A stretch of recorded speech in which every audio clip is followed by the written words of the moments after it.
இந்த இலை பேர் வந்து பார்த்திங்கன்னா முசுமுசு இலை. இந்த இலை சாப்பிட்டிங்கன்னா நெஞ்சு சளி, இரும்பல், அப்புறம் ஜுரம் அடித்து நமக்கு வாயெல்லாம் கசப்பாக இருக்கும்.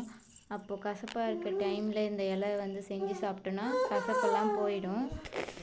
அதுக்கப்புறம் வந்து பார்த்திங்கன்னா இந்த இலை எவ்வளோ கீரை எடுத்து நம்ம அரைச்சி சாப்பிட்டாலும் இந்த இலை கசக்கவே கசக்காது. நார்மல் இலை போல் தான் இருக்கும். தோசை செஞ்சு சாப்பிட்லாம், கஷாயம் வச்சு சாப்பிட்லாம், அதுக்கப்புறம் அடை செஞ்சு சாப்பிட்லாம். இப்போ நம்ம வந்து தோசை தான் செய்ய போகிறோம். இது நல்லா இந்த இலையை பறித்து வாஷ் பண்ணிவிட்டு இது கூட வந்து பார்த்திங்கன்னா இஞ்சி கொஞ்சம், அதுக்கப்புறம் பூண்டு, மிளகு, சீரகம், பச்சை மிளகாய், அதுக்கப்புறம் இந்த இலையும் சேர்த்து அரைச்சிட்டு பேஸ்ட்டு மாதிரி அரைச்சிடணும். அரைச்சிட்டு தோசை மாவில் மிக்ஸ் பண்ணி கரெக்டான பதம் தோசை ஊற்றுற அளவுக்கு நம்ம தண்ணி ஆட் பண்ணி மிக்ஸ் பண்ணி மாவில் அதுக்கப்புறம் தோசை ஊற்றணும்.